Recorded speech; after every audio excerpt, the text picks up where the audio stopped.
looking athlete she is. And Australia get us underway, day 7, Kingston, Jamaica, the World Netball Championships. This is a Pool A clash. The winner will finish top of the pool. The loser likely to play New Zealand in the semi-final. So much at stake as Australia sweep down to the circle. Cox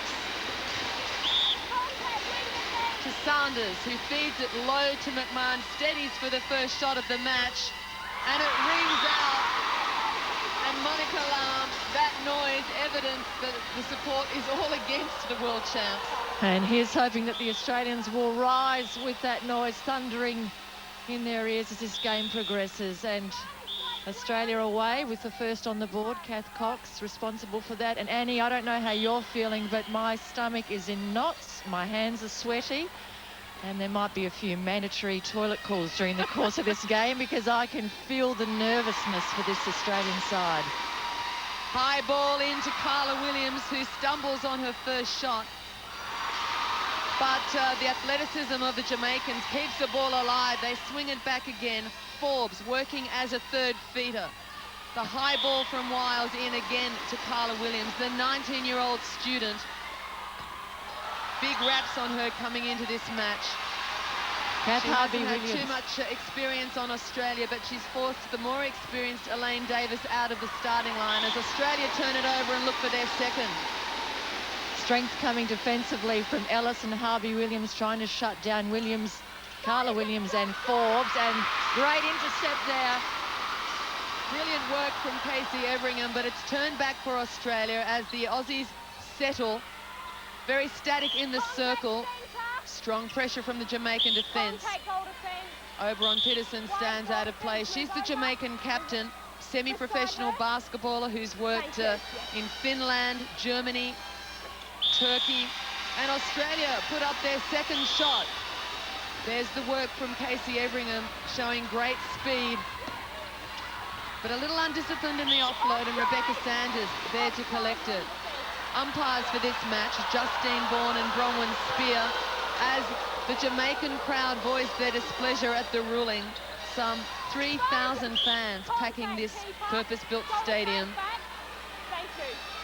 And unusual to see, Annie, that the Australians in the darker of the bottle green. We're used to seeing them in the gold.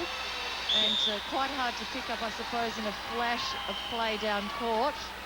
I have to say my traditional preference of late is to see the yellow on court for Australia, although bottle green is our dominant colour. But of course, Australia with alternative strips have chosen the darker colour to differentiate from Jamaica, who are traditionally black and gold, and who have been labelled the Sunshine Girls by their fans. And one wonders where it does. Well, I think for the Aussie girls, they haven't seen too much sunshine. Coming into a match like this, it's difficult because there's almost been a monotony of routine. They've had to have rest, recovery, short sessions, only 20 minutes a day outside. Really, they twiddle their thumbs in the afternoon waiting for the match. This, the biggest of the championships to date for the Australian girls. As McMahon steadies, goes to the post for Australia's fourth. Contact call may yet give her the opportunity. And Australia, 4 straight, have taken a handy lead early in this match. Neither team has been in perfect form coming into day 7. When we make comparisons on their score lines, Australia against South Africa won by 27, Jamaica by 21. Against Trinidad and Tobago, it was Jamaica by 59, Australia by 52. And Western Samoa, the same story, big margins. The scoreline's not giving too much away. Jamaica's Carla first. Williams puts her first shot up, and the first for Jamaica. They trail by 3. So that came with 10 minutes remaining in the first term. A long time waiting for that Jamaican goal to hit the scoreline. Jamaica, the slower of the two teams to settle into this match. A lovely split from Forbes gives her close position, and now they're back in business to the difference. Catherine Harvey Williams, captain of Australia, celebrating her birthday against Jamaica today, and we'll just leave her age alone and just wish her all the best. Yeah, happy 34th birthday, Kath. And she won't be thinking about that. The 16th, she celebrated her birthday. This match being played at 5:15 early evening local time in Kingston. And as we mentioned, crucial match for both sides. Pool A deemed to be the more difficult of the two pools. See, New Zealand took England yesterday, so they have already established themselves as top of Pool B, and they will play the loser of this match in the semi-final. We'll be bringing you semi-final and final action live Sunday and Monday mornings. So stay tuned to ABC Sport for this 11th World Netball Championships as Jamaica sweep down court. Build-up coming, Annie. I think that if we can mention that the comparison between both of these sides would probably be South Africa. As you see Williams line it up. And they're within one. The Sunshine Girls come back at the World Champs. And that young lady does not look daunted by the prospect of taking on the best keeper in the world in Lizzie Ellis. She has a definite height advantage, and it's not just the height, the length of the arms will test Lizzie Ellis. Up goes the high bomb. Carla Williams has posted 137 goals going into day 7 at 87%. So she's handy in the circle for Jamaica. Australia with the turnover. She's handy also because she has the setup behind Ellis and she's got the space behind her, so she's working the goal line very effectively. All that Jamaica needs is the discipline to work it down to the circle and place that ball, and Australia will have a match on their hands, remembering that when these two met at the last World Championships in '99, it was quite a wide scoreline. Sorry, last year at Com Games it was a wide scoreline as Jamaica equalised, but the match was extremely physical. Back in '99, only 5 goals separated them. I don't think that these two umpires here from the international pool of umpires, Justine Bourne and Bronwyn Spear from New Zealand, will allow the game to get out of hand. Well, we saw evidence of that in the match against Trinidad and Tobago. 3-player warnings to 3 different Trinidad and Tobago players, 1 removed from the game for a 2-goal period. So if that's the pattern and the calibre and quality of umpiring at this event, it's a good thing, and players need to respect that discipline. Fast break from Australia. They sweep it to the top of the circle. Richardson fires it into McMahon. It's a close range shot, and Peterson, the Jamaican captain, will stand. No, it's their keeper, Everingham, that will stand out. And Australia gets a buffer, a 2-goal lead. They've scored the last 2 on the row. And that was due to Cheryl McMahon's pressure in the mid-court with the turnover, and then sprinting straight back into the circle. She sets up again. Quick hands from Richardson. Richardson doing a lot of the feeding work early in this match. And the Australian goalers shooting at 70%.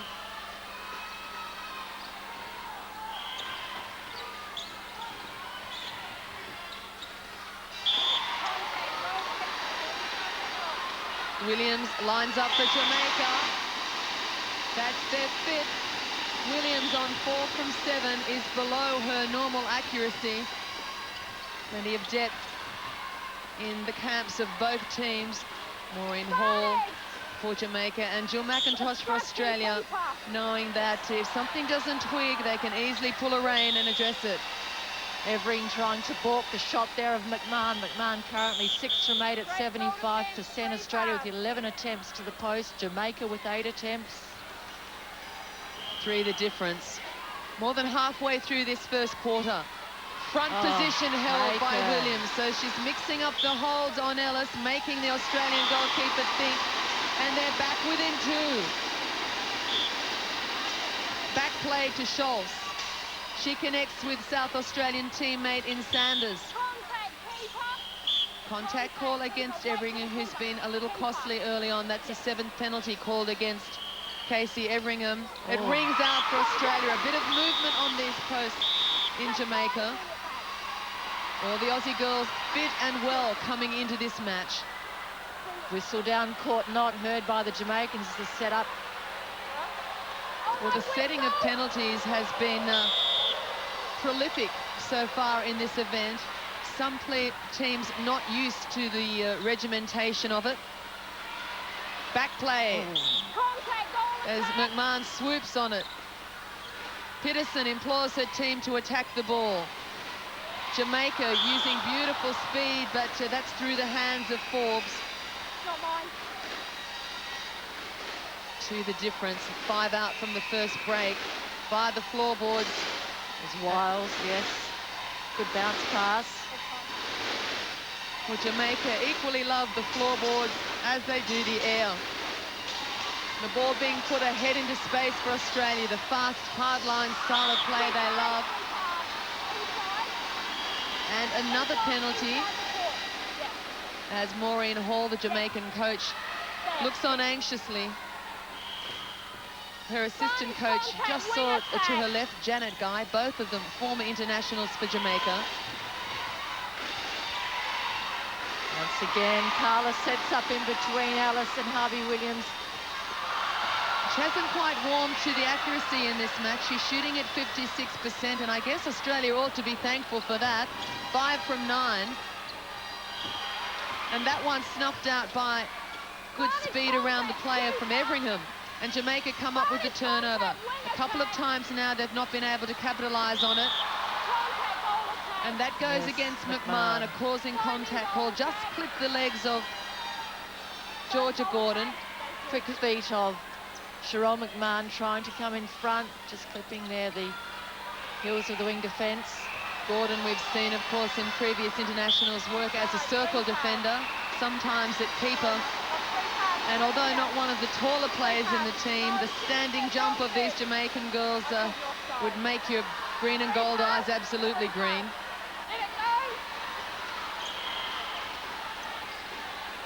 Penalty now set. Jamaica in possession. Just under 3.5 minutes until the break. They use the air, but Ellis sees it well, times the jump well, and holds it up momentarily. Forbes with the backline throw-in. And that's what Australia, I suppose, through coach Jill McIntosh would want to do, is shut down the vision into Carla Williams, progressing down court. One the difference, and that is with Carla Williams shooting at 6%. Jamaica with the centre had the chance to equalise. Australia has dominated so far in this first quarter. Went to 4-0 start before Jamaica scored. And now Jamaica equalised. So that is the first time in the match we've seen the balance of power equalised. Australia now reply with the centre. The noise deafening from the full house here for this Day 7 encounter, a crucial one, perhaps the most crucial to date in the event. New Zealand had their dose yesterday against England, and although perhaps a closer margin than we anticipated, came through it well. Australia came through their match against South Africa, taking it by 27, although just 9 up at half-time. Showed they didn't have things all their own way as Jamaica go again to Williams. And she equalises. We've got a goal-for-goal contest on our hands. And don't the crowd love her? She's the darling of the Sunshine Girls. Wild Too pass much there on that one. Australia give it up. Uncharacteristic there from Rebecca Sanders into Richardson in the pocket. Rarely see that happen in the Australian forward line. Contact call against Sanders, who hasn't dominated yet in this match. Richardson doing most of the feeding. Normally Rebecca Sanders in at centre for the Australian League here. The Adelaide Thunderbirds has moved into the role of wing attacker. We've mentioned probably earlier in lots of commentaries that Natasha Chocolate has been picked in that wing attack role. Williams lines up the penalty. No, it'll be Forbes that takes it. This is for the lead. And she's gone to the dominant shooter, and Williams does the business. Jamaica take the lead for the first time in this match, seconds out from the first break. And the centre to follow. This for a 2-goal buffer going to the bench. Pressure. Court, good pressure from the Australian defenders. They force the error, and now Australia, 42 seconds on the clock, must know they've got to work it down and go to goal. The cards would be up on the sideline. They'd know it's under a minute. Not convincing from the Australians coming out of defence. No, but let's face it, Jamaica will also be knowing, and they'll throw everybody into this pathway down the court. Australia, no easy path to the circle. Shooters are frustrated. 18 seconds. They need to go up. They've done it. Australia have equalised with seconds on the clock, and now it'll be a battle of holding up the centre. Richardson, I was going to say, won't want to fire it through unless they can go straight into the circle. They'll have wasted the centre. A quick pass. So we've got a discrepancy with the clock. Ours has run down to, and that is full time. Australia have not been able to use the centre. That can be costly at this level of netball. But what a match. With both teams level pegging in the second quarter. Unforced errors were Australia's downfall, and halfway through the quarter, Jill McIntosh decided to make a change in the forward line, with Sinna Neal replacing Catherine Cox. We rejoin the action after the timeout. So the game's restarted. Australian possession. Schultz. So what a revamped lineup. Australia starting the game with Cox, McMahon, Sanders and Richardson. Have had two of those four players removed. Sinna Neal now replacing Kath Cox, and the mid-court rejig. So Jill McIntosh hasn't quite found the 7 yet. No, taking a while to settle down the starting lineup for Australia, as we see Chocolate right into the hands of Evering.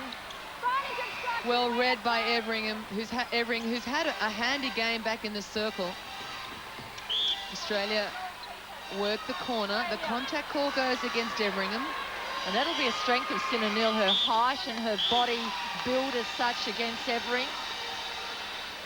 And compared to the other players, she's less known. We know that Australia toured Jamaica earlier this year, and that serviced Australia well. They suffered a 3-goal defeat at the hands of the Jamaican squad earlier this year, which is exactly what they needed to be reminded how hard it will be taking on the host nation at these 11th World Championships. And of course, Australia has also been in Barbados coming into this event for pre-championship preparation. They played both the Australian Institute of Sport with some of the squad players featured, Janie Oltschwager, Bianca Chatfield, Alex Hodge, part of that group, and they're the next in line to this Australian team. And some games against Barbados to prepare them for the style of play. And that's what I meant before. Australia's still persisting with the, I think that'll come off, but it's a very different lineup. This forward line has not been tested in a match of this pressure. Albeit they were exposed earlier this year, this is for a world championship. And that little misunderstanding reminds you it's a very new look side. As that rings in for Jamaica, they're back in the lead. Forbes with her second only shot of the match. You've got to love the percentage. and the style too, the second one as well. They lifted the crowd off their seats. Just get the feeling Australia is feeling the pressure, and Jamaica is enjoying the outing, and why not? A full house there for them. And no doubt the support of many other nations here who quite naturally want to see the top dogs stumble. New Zealand wouldn't be one of them, do you think? Well, New Zealand are in the comfortable position of sitting back and watching to see who their opponent will be in the semi-final. New Zealand, having defeated England, will play the loser of this match. As it goes over the top to Williams. Regular monotony. Ella slaps her hands together. A 2-goal lead for Jamaica. Danger times for Australia. The crowd is revving up the Sunshine Girls. Williams goes to the post. That's 4 straight for Jamaica. And the lead is 3. The world champions are on the back foot. And now the Australian skipper comes to the sideline for a timely timeout. The blackout. We see black.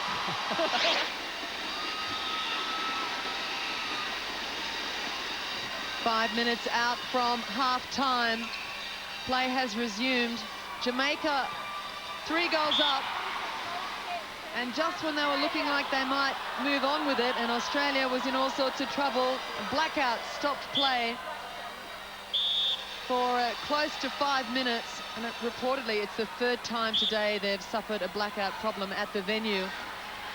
So if anything, Mon, you would have to consider it may even do Australia a favour. Yeah, time for Australia to settle. There was a run there Three very quick goals from Jamaica, and Australia not convincing in the forward line as Sinanil came on, having to work in with McMahon.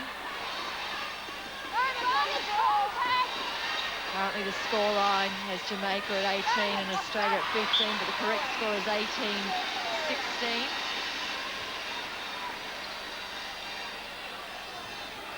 Just to recap, Australia, the better to start this match, went to a 4-0 lead, but it was locked at 10 apiece by the end of the first quarter. The second quarter has seemed to have taken an eternity. Neil has come on to replace Cox. Chocolate moved on to wing attack with Sanders to the middle. So Australia have really shuffled the pack. Won the difference, 3.5 minutes remaining until half-time. And Jamaica work it down, looking to re-establish a lead they had moments ago. Oh, set up again. Look at Carla Williams, has done that for most of the game. Great umpiring, good pressure then from Ellis. Didn't deserve a contact. Williams not able to land it, had to back play it. Umpire screaming it's not her whistle. There's a lot of noise in the stadium, and you can see the two-court configuration. It's had another game on. See behind being played concurrently with this one. It will be a one-court configuration for the final series with the seating adjusted. 2 goals the difference. Jamaica have control. Good attempt there, Lizzie Ellis, getting the height on that jump to Carla Williams' lob. Very difficult for players to have the game stopped through the power failure. Mind you, in '79, dinosaurs roamed. In Trinidad, this event was hosted, and as part of that team, I know we sat on a dressing room floor for something like 4 hours on a concrete floor to wait for a decision on whether play would continue in a rain-affected time slot with about 15 minutes notice that you'll start soon. So it happens, and players need to be prepared. Oh, good attempt there. Well, the competitor she is, she slaps her hands. She would have liked to pull it in, not put it over the side. Here comes an opportunity for the Aussie girls. Working the far sideline. Sanders in the corner. Oh, pass, Sinanil. Well taken by Sharon McMahon. 19-18. Jamaica lead by 1. So Australia has come back the better of the 2 after the stoppage. Quick hands around the circle. Sinanil steadies. Difficulty here is it's quite a newly established combination, and they need time to settle. It's been a disjointed quarter. Australia have levelled. Just over a minute out from half-time. Australia have levelled. Jamaica have dominated until the stoppage. We're back in a goal-for-goal situation. And Williams changes all of that. It's back by 1 to Jamaica. Bronwyn Roberts, the Australian manager, with the stopwatch, letting the team know there's less than a minute to go. Australia having to use defence and moving it back play. Jamaica quite disciplined in a one-on-one defence and pressuring the pass. More direct there from Australia, using the top of the circle. McMahon coming through, taking it solidly. And she levels for Australia. It's 20 apiece. So these 2 teams went to the first break 10 apiece. Will anything separate them at half-time? Jamaica with the chance. Enough time to put a goal up. Ellis is out. And Williams makes her pay. She's lifted from 50-something% in the first quarter to 79% now. That's what I'm surprised about, Annie. When Ellis has the front position on Carla Williams, Harvey Williams isn't mindful that there's the drop on the goal line. I think Jamaica may have done their homework because they're using her as a decoy, taking her away where she can be useful. It's half-time, and 1 goal separates. Play restarts, and Australia have the centre. Changes for Jamaica. Wolf comes on at wing attack. Bryan has moved to centre and Sharon Wiles has left the game. So Jamaica have tightened up the midcourt as Australia drive it to the post and equalise with the opening play of the third quarter. 21 apiece. So no changes to the Australian lineup. Very different lineup from that which started the game. Jill McIntosh, just before the start of this quarter, brought the players in ever so close, spoke to them very quietly. What a time for her. She'll retire at the end of this event. High ball, beautiful snatch to keep it in play by Williams, but Australia are there to collect it. Sanders on to Schultz. Down court quickly, it's in the hands of McMahon, who back plays, and too much on it. Poor placement. Almost a panic gesture from Australia. It gives possession back to Jamaica. Contact call goes against Williams, who was enjoying the longest stride I've seen. That was a stretch there from Carla Williams, but it was a reprieve for Australia as they went down court earlier. Cut and drive comes from Chocolate, who must be in awe. Better known as a wing defence in Victorian netball. She is feeding the Australian shooters. Good placement by Sanders. McMahon, 14 from 16. She's on 88%. Australia have actually had 3 more attempts at goal than Jamaica, but have only just hit the front. They enjoyed the lead in the first moments of this match, but they've been trailing Jamaica since. So for the first time since the opening of the first quarter, Australia back with the lead. And it's Jamaica who need to settle. But we don't need. Harvey Williams out of the circle. Ellis left with there. Carla Williams. Nobody's particularly worried about Forbes at the moment. Although she has been integral in distracting Harvey Williams from teaming up with Ellis on Williams as Jamaica equalise. But I can't understand why you wouldn't release Harvey Williams now back into the circle to put pressure on, because that's where we need to shut the vision down. Well, you can only think that she's been asked to put pressure on the feed and that a lot of respect is being given to Forbes as a feeder, because even in that play, Williams was hard up on the ball and not retreating to play a 2-on-1 in the circle. Jamaica, level with the world champions, need this win to come in top of Pool A.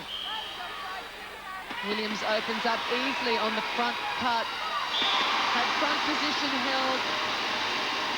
And she takes Jamaica to the front. Australia with the centre. Possession from the centre, so important in a game such as this one. It gives you the chance to score. McMahon steadies, fakes out Evering. Fairly static movement from the Australian forward line as they keep possession and keep the patience. Well, it's running with the centre now. Both teams scoring from their centre. So the pressure, if anything, on the defenders to create the turnover as Williams nets another. Her 22nd for Jamaica. She's now shooting at 81%. Jamaica the more accurate, and it's largely Williams. Forbes has only put up 2 shots. Back played to McMahon, who knows centimetre perfect where that base is. Beautifully balanced on the baseline, Sherelle McMahon. And she's got the wealth of shooting responsibility, so big pressure on Sherelle McMahon's shoulders, the young student from Victoria. She's put up 16 of Australia's goals. Cox, before she left the court, had put up 5. And Sinner Neal is on 3 from 6 at 50% and hasn't scored to date in this quarter. So McMahon running the show in goals for Australia is invaluable. And as we've seen previously in the match, a little too much assumed in the Australian forward line, and it's put out of court.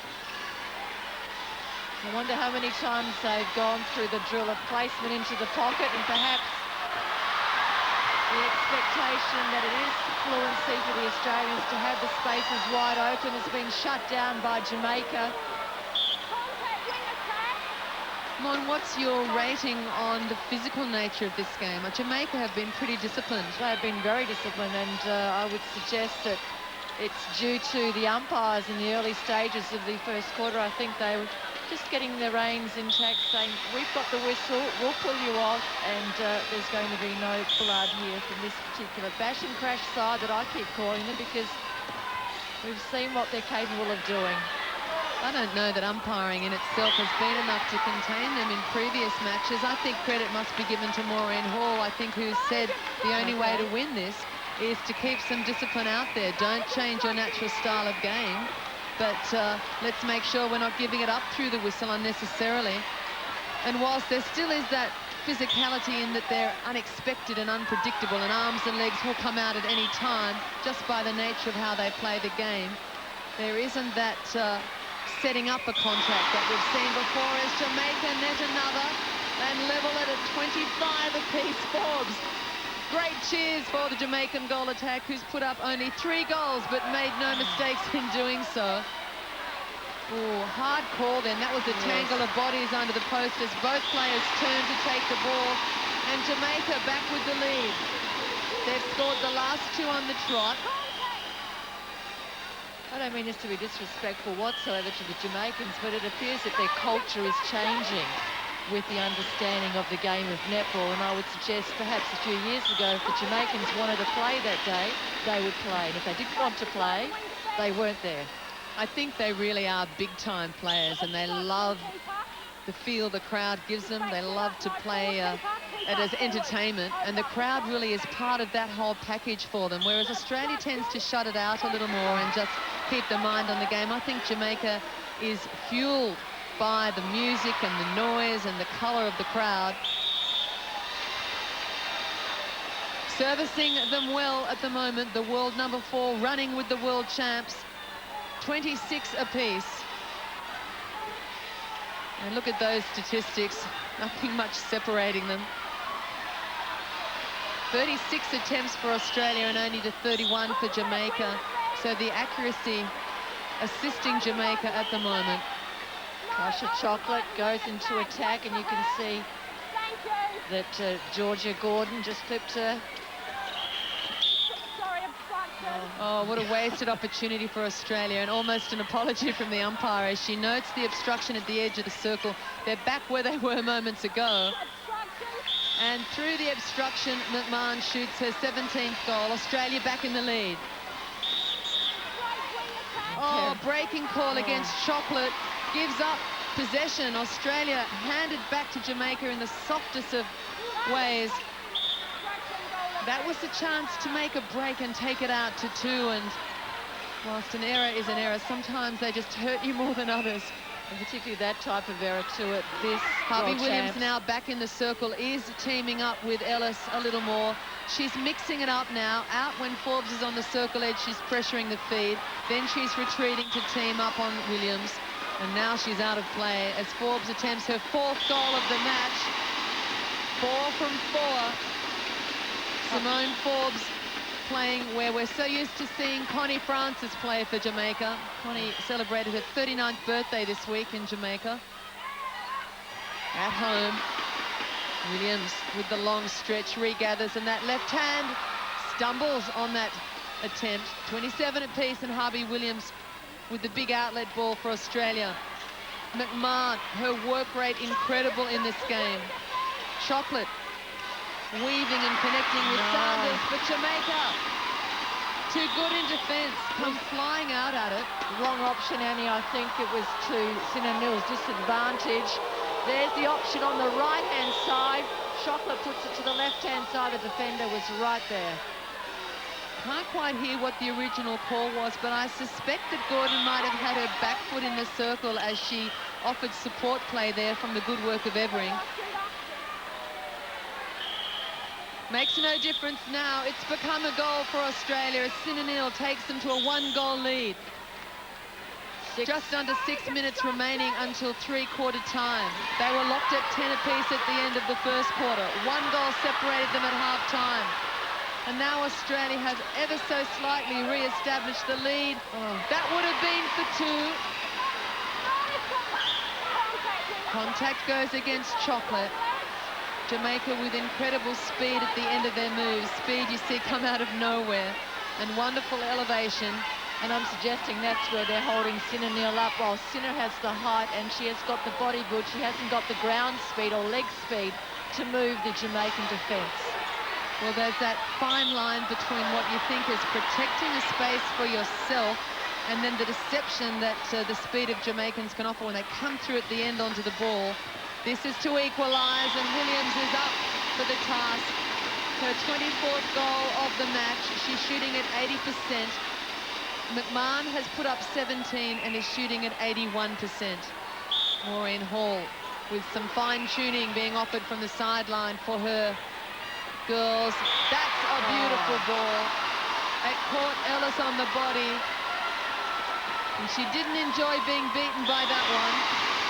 That was a magnificent feed into Jamaica's Carla Williams, one of the standouts at this event.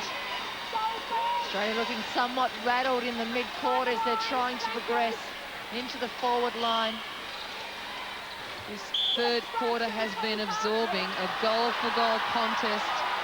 Indeed, the entire match exhausting. It's 29 apiece.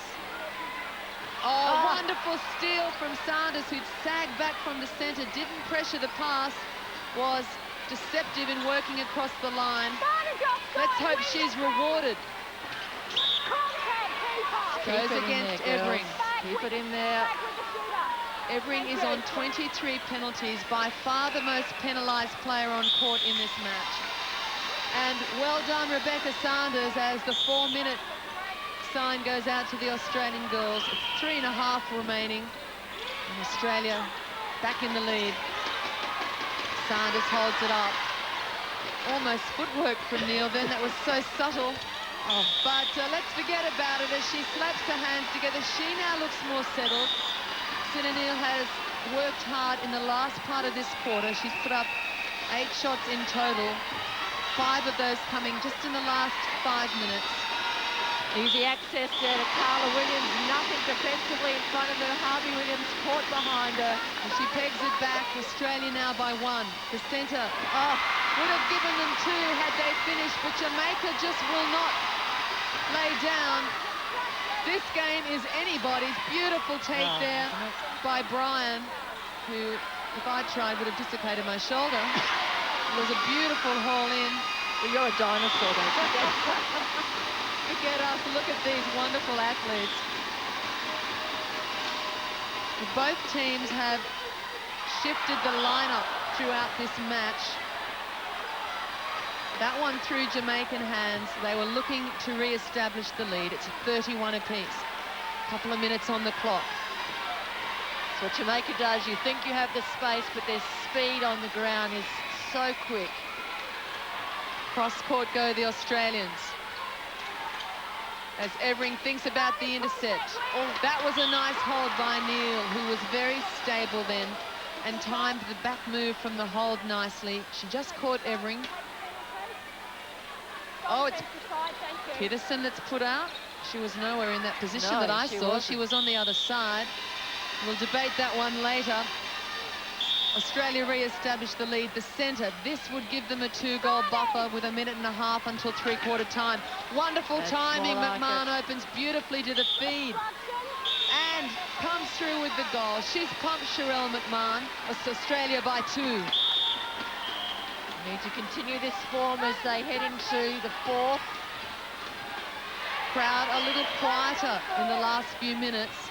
I don't know whether they're saving themselves for the final quarter. That's a little daunting. They've been very vocal early on.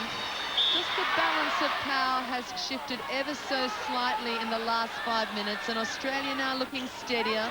There's more belief out there in those bottle green uniforms.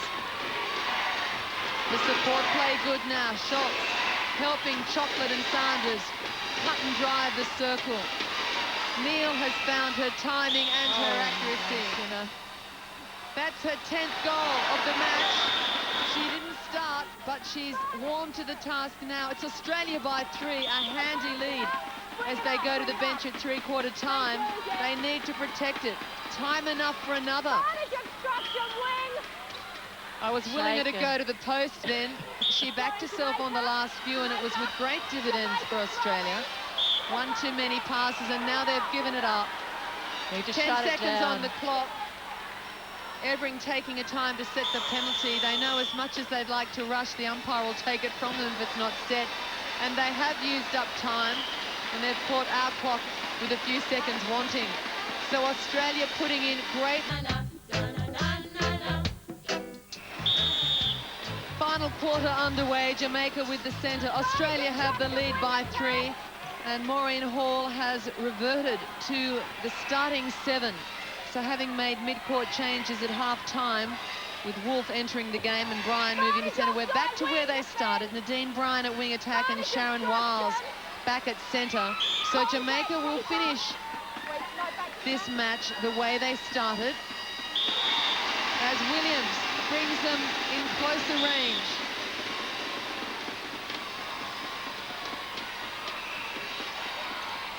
Sinner remains in the circle with McMahon. Remembering Cox started the game for Australia. McMahon steps it in. Great shot. That's her 20th of the match. And she gives Australia back that 3-goal lead. And I know the Australian fans will be quite happy for the match to run goal for goal now. It's protecting that lead. In fact, expanding it. That will be their mission, knowing that the crowd will come at them in this final period. And there's a turnover for Jamaica. Every pass imperative as the Australians move down court. McMahon trying a bounce pass. And the call, Eddie?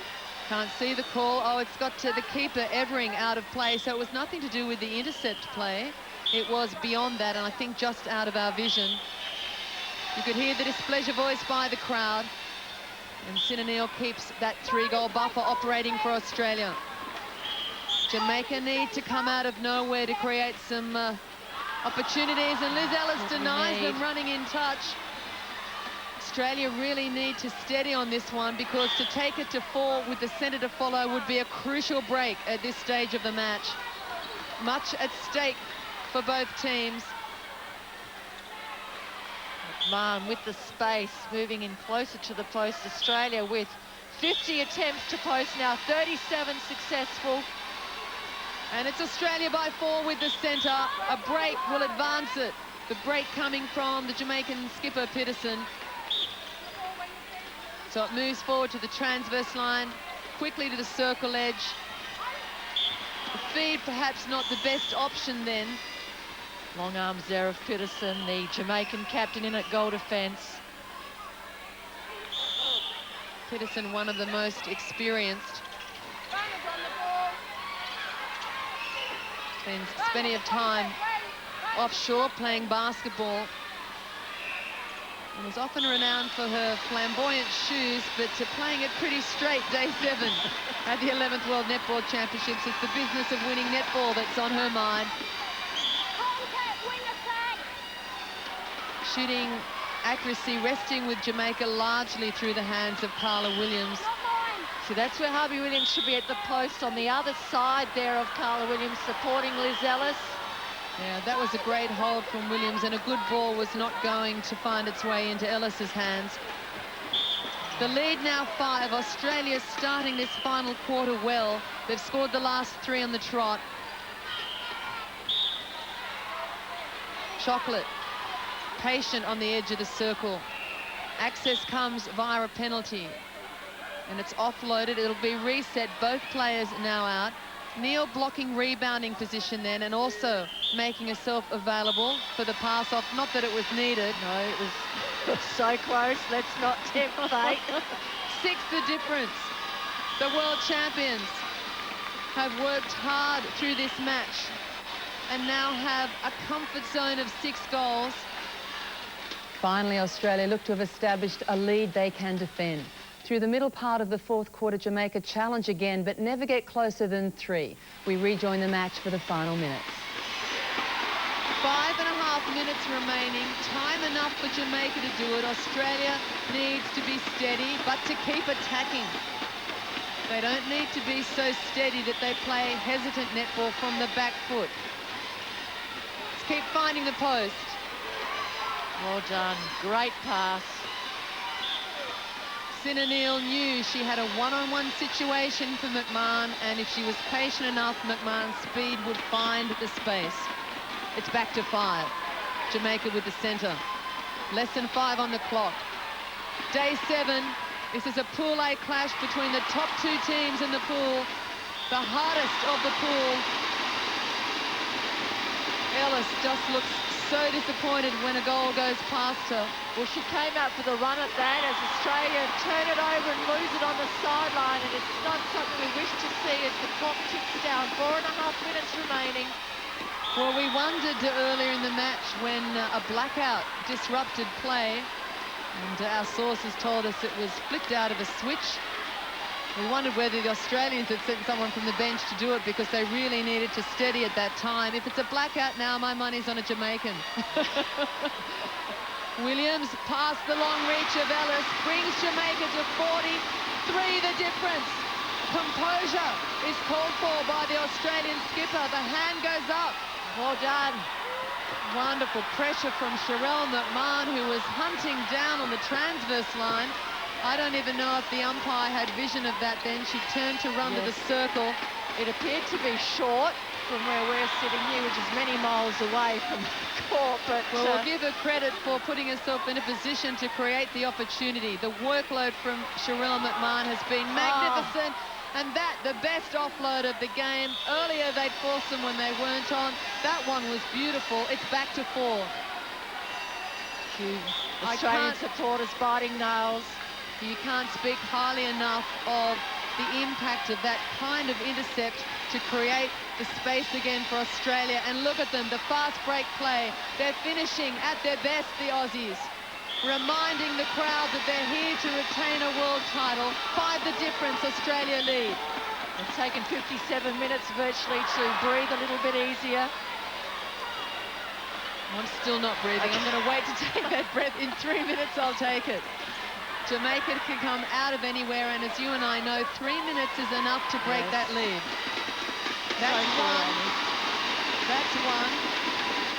Australia look relaxed. I think they're confident that they'll do enough from their own possession from the centre. Very unusual for Macca to crack a smile before the end of the game. And Lisa Behag and Bronwyn Roberts looks a little bit frazzled as the team manager. Well, she's been manning the stopwatch, sometimes in the dark. Take your 3 seconds, Sherelle, to steady on this one. We don't mind how you use it up. And I think that will do it. 46 plays 41 with 2 minutes on the clock. I'd back them from here. Aussie girls have had to work tremendously hard for this result and have not at moments looked convincing, but they have been true to the task, and their discipline has put them in good stead. Changes to the lineup, Cox and Richardson starting the game. Chocolate and Neal finishing in attack for Australia. 1.5 minutes, it's 4 the difference. Turnover to Jamaica. It'll change the scoreline possibly, but I don't believe the outcome. But cross those fingers just in case, you Aussie supporters. Oh, there it was, Liz Ellis. It goes Jamaica's way. Very clear signals from the umpires. Justine Bourne and Bronwyn Spear with good control in a crucial match. Williams takes it to 43. Carla Williams, yes. Jamaican centre. The crowd breathes their last breath as Lizzie Ellis thwarts the Jamaican attack. Had the courage to come out of defence, kept her head up and ran the ball down. Back to self, and a great decision it was from the Australian vice-captain. She's had the toughest task on court for many reasons. Williams has been the target, and she shot at 84%. She's been responsible for 36 of Jamaica's 43 goals. And while she will applaud the pressure of her teammates in front of her, much of the pressure has rested on her shoulders. 20 seconds on the clock. It's Australia by 4. They will take this match, and they will retain their place top of Pool A. That sets them up for a semi-final against England Sunday morning. That match coming to you live early Sunday morning. Please join us for that. Jamaica, as the clock ticks down, have possession but will not take the points. and it's a disappointed full house in Kingston, Jamaica. But on Australian soil, the cheers will be raised. The world champions take this match, day 7, against the world number 4. It's Australia 48, Jamaica 43.